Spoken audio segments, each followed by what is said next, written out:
I still remember the exact moment my world shattered. I was standing in the lawyer's office, hands trembling as I held the document that wiped me out of existence. My own family had erased me. Not metaphorically, literally.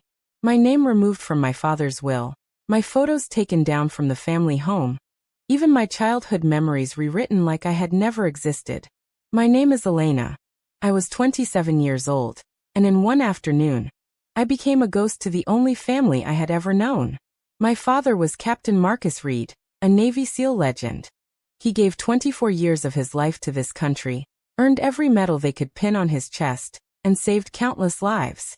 When he passed away 2 years ago after a long battle with illness, I thought the hardest part was behind me. I was wrong.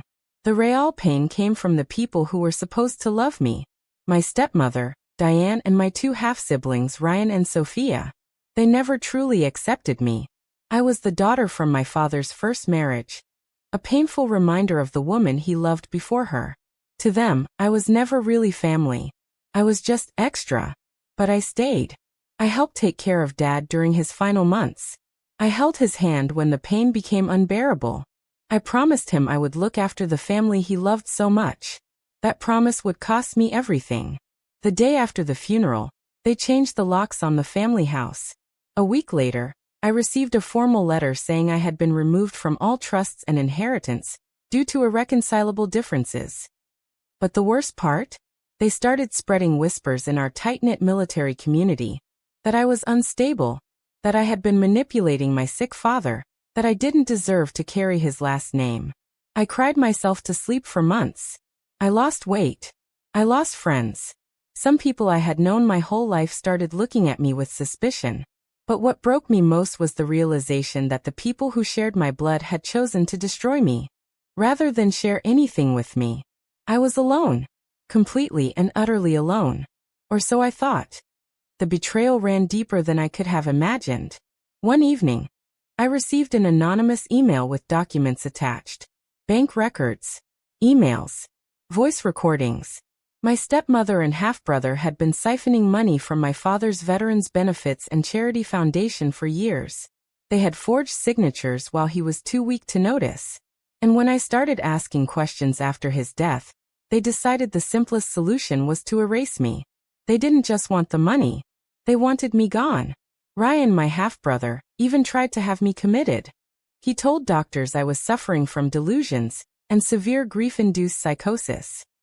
Diane stood right beside him, tears in her eyes, playing the perfect grieving widow. "We only want what's best for her," she said. I fought back the only way I knew how, quietly and desperately. I gathered evidence. I hired a small lawyer with the last of my savings. But every door I knocked on seemed to close. People didn't want to get involved. "Family matter," they said. "Stay out of it." I felt myself breaking. Some nights I sat on the floor of my tiny apartment and whispered to my father's picture, "Dad, why did you leave me with them?" The loneliness was crushing. The anger burned so hot I could barely breathe. I was ready to give up, ready to sign whatever papers they put in front of me just to make the pain stop. But something inside me, maybe the same fire my father had, refused to die. I took the evidence I had and did the only thing left. I wrote a letter. Not to the media. Not to lawyers. I wrote to the one community I knew my father had loved more than anything, his brothers in the SEAL teams. I poured my heart into that letter. I told them who my father really was. How he raised me to be strong. How his own family was now destroying everything he stood for. I didn't ask for money. I didn't ask for pity. I only asked if someone, anyone, remembered the man he was. I hit send and waited for silence. 3 days later, my phone rang. An unknown number. A deep, calm voice said, "Ma'am, this is Chief Petty Officer Ramirez. We received your letter. We're coming." I thought he meant a few guys. Maybe his old team. I had no idea what was coming. 2 weeks later, on the morning of the final probate hearing, I walked into the courthouse feeling small and afraid. My lawyer looked nervous. The courtroom was supposed to be routine, just me against them. But when I stepped into the hallway, I froze.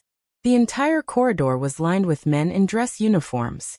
Row after row of Navy SEALs. Silent. Disciplined. Powerful. There were hundreds of them. Later I learned it was over 300 who had shown up that day. Some had flown across the country. Some took emergency leave. Many had never even met my father, but they knew his name. They knew his story. And now they knew mine. My stepmother's face went ghost white when she saw them. Ryan couldn't even look up from the floor. The judge, a retired military man himself, took one look at the crowd and called a recess. What followed wasn't a hearing. It was a reckoning. The evidence I had gathered was presented. More came forward. Former foundation board members. Old teammates of my father. Even one of Diane's own lawyers who could no longer stay silent. By the end of that day, the will was restored in full. Every cent. Every honor. Every memory. The court ordered them to return what they had taken. Their reputations were shattered in the very community they tried to hide in. As I walked out of the courthouse, Chief Ramirez stopped me. He was a tall, battle-hardened man with kind eyes. He simply said, "Your father saved many of us. Today we saved his daughter. You were never alone, Elena." Not really. I broke down crying in the middle of all those brave men. Not from pain this time, but from relief. From the kind of justice I never thought I would. See, my family tried to erase me, but in trying to destroy me, they awakened something much bigger than themselves. They awakened the brotherhood my father had given his life to. Today, I carry his name with pride again. I run the foundation the way he would have wanted, helping veterans and their families. And every single day, I remember the lesson I learned through the worst pain of my life. Blood doesn't make family. Loyalty does. Sometimes the people who are supposed to love you will try to bury you.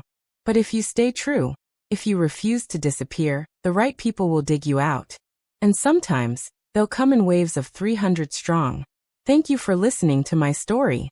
If you've ever been betrayed by those closest to you, I want you to know this. Your story isn't over. The best chapters are still waiting. And sometimes, help arrives in ways you could never imagine.